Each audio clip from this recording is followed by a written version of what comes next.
when we help a customer to monitor their environment from our SOC, it is usually an eye opener. It's a bit like you're using a flashlight to go over an old attic that nobody's ever been for the last year, and you see all the little creatures. It's only rarely that if you start looking in the logs on the network on the endpoints that there's nothing going on.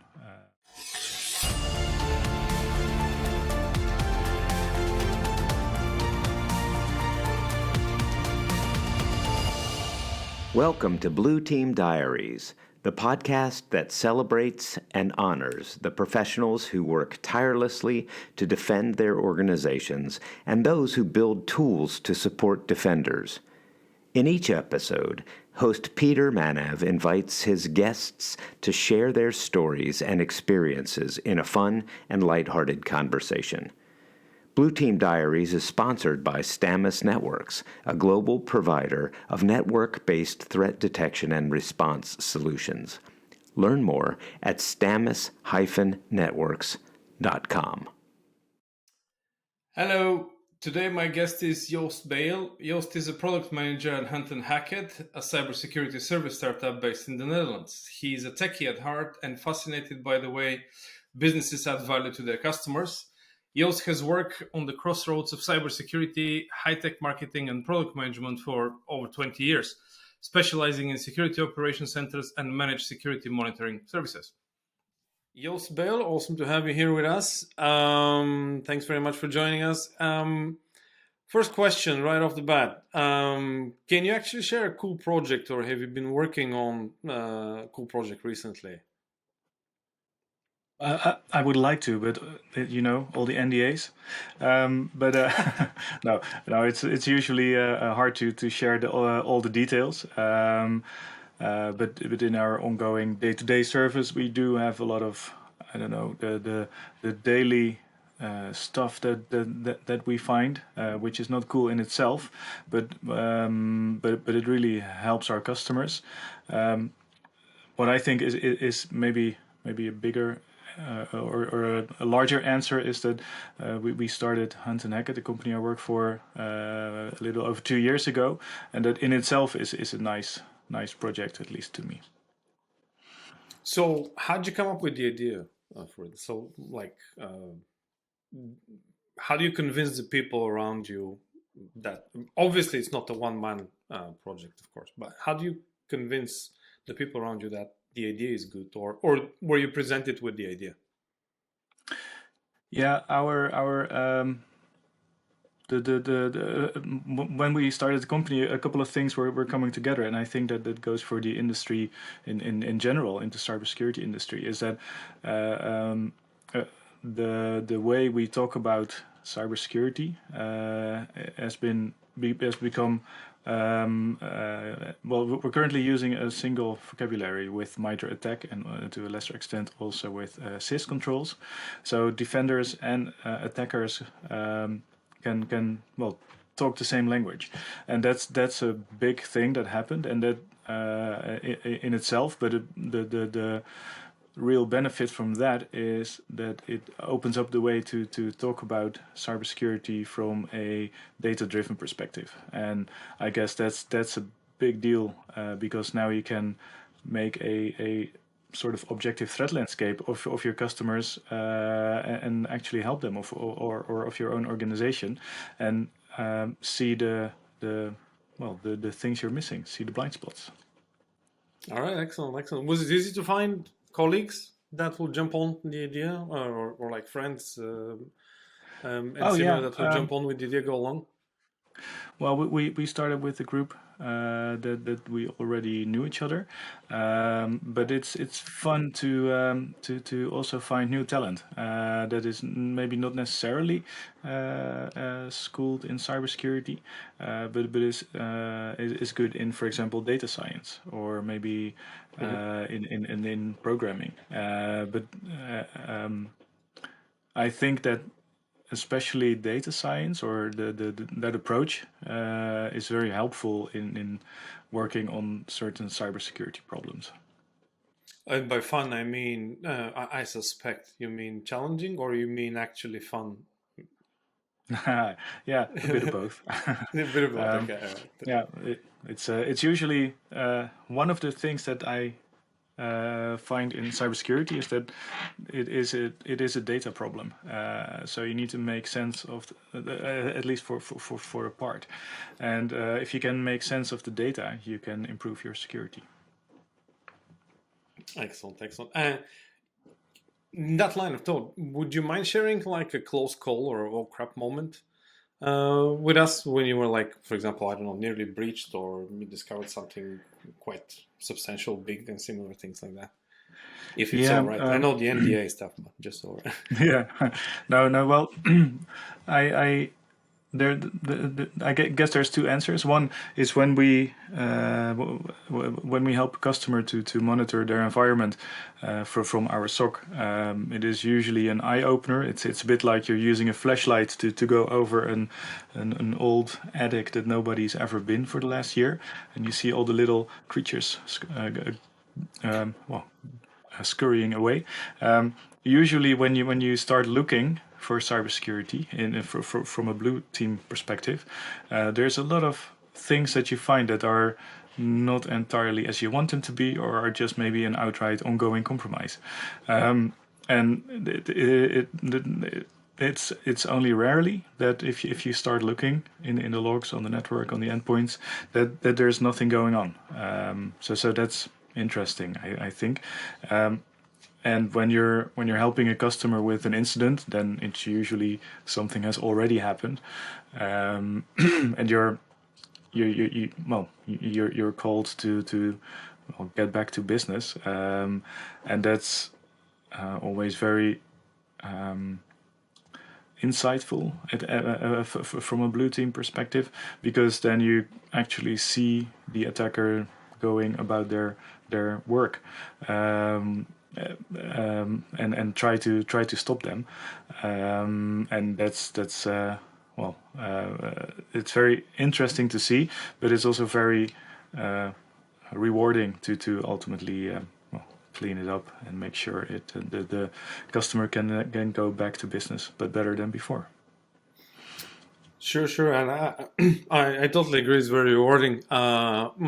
Question out of curiosity. So, like, because we usually in the industry we keep learning as well amongst other things, amongst being proactive and similar things. But like, were there any consequences in that oh crap moment? Let's say, for example. So, if you would have gone back, would you have done something differently after knowing all the experience that you have now?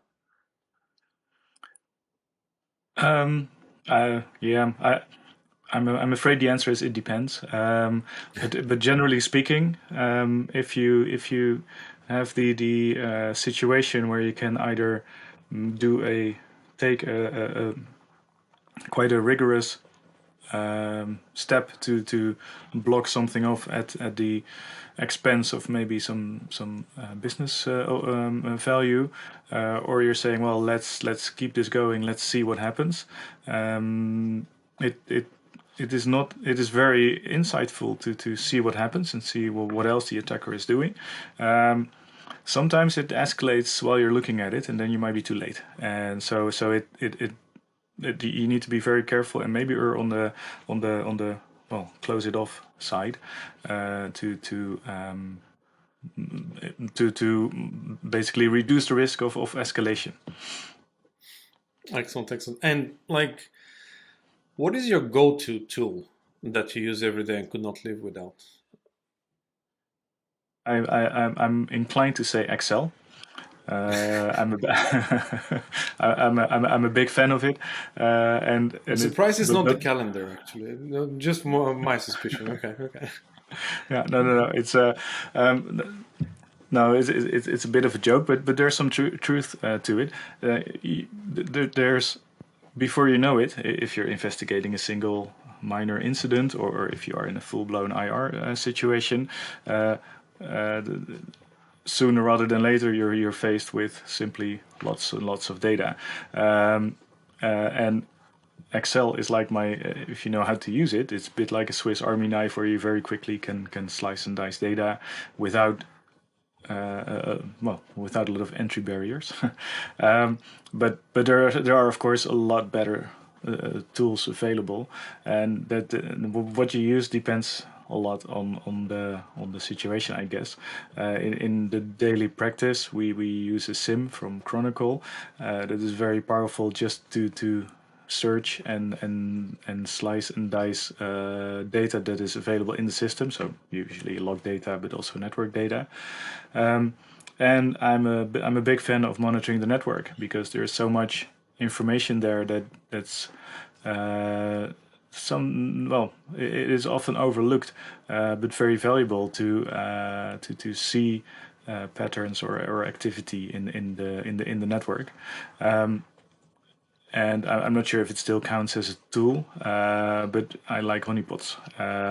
They're so Cool. simple and reliable to detect suspicious events. It's a bit of a no-brainer, and it's a bit like a booby trap in your network, of course. And well, I'm a big fan of the concept and as well as the honey tokens. Excellent. That's very cool. Well, in that respect, do you think the tool is as important as the person using it? Do you think there's like a learning curve? You think it's a combination of both? What's the success formula here? I think ultimately it's about the person and the yeah, I think it's about the person, and the tools are like a precondition. It must be there. It must work. It must work well. Otherwise, you well, you can't really work if you don't have the proper tools, obviously. But I think that analysts are very important, the way they work, and in in SOC settings, traditionally there used to be a tier 1, 2, 3 type of approach, where tier 1 or tier 3 are the really seasoned security experts, and tier 2 and tier 3 are less seasoned. I think that doesn't always apply because cybersecurity is or cybersecurity is often a multifaceted problem. So it is not that you can say, well, if you know a little bit about everything, then you're tier 1. I think it should be more multidisciplinary teams and that focus on each task. And I like when people from different angles look at the same problem. So if you have somebody who's good at data science, like we said in the beginning, it's good to team those up with somebody who understands cybersecurity, because together they're more than the sum of their parts, I would say. Especially when you create space for them by automating all the tier 1 and tier 2 type of incidents. Awesome approach. Thanks very much for sharing. So a bit more on the, let's say, fan or professional side, if you will. So if you have one piece of advice to give someone thinking about becoming a cyber defender, what would it be? I think the main advice would be to explore or experience the dark side of cyber. What I mean by that is do a red team assignment, or at least do a capture the flag contest, like Hack the Box or something. It is a whole different thing if you have experienced a breach or have done a breach than if you read about it from whatever training you're doing. And in the same line, try to do some IR work. Try to well, it's basically like a pressure cooker for all things cyber defense. That's I guess the one of the most important ones. And from a second piece of advice would be more on the defender side, so not necessarily the blue team per se, but is to have a plan. What I see a lot is that cybersecurity sort of happens, and people don't work from a security roadmap per se, and it is easier than before than to set up a roadmap and to use a framework like SIS or ISO 27001 or maybe NIST to wrap your roadmap around a framework like that. So you're mostly sure that you're doing the right thing instead of hoping you're doing the right thing. But what motivates you to work in this field, actually, in that line of thought? Yeah, good one. I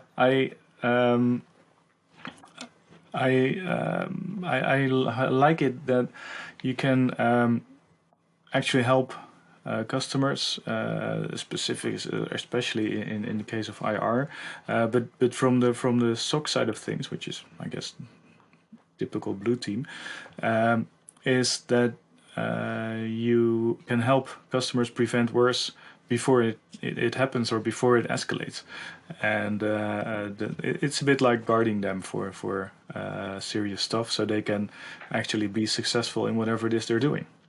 Nobody is a cybersecurity company outside, of course, the cybersecurity providers.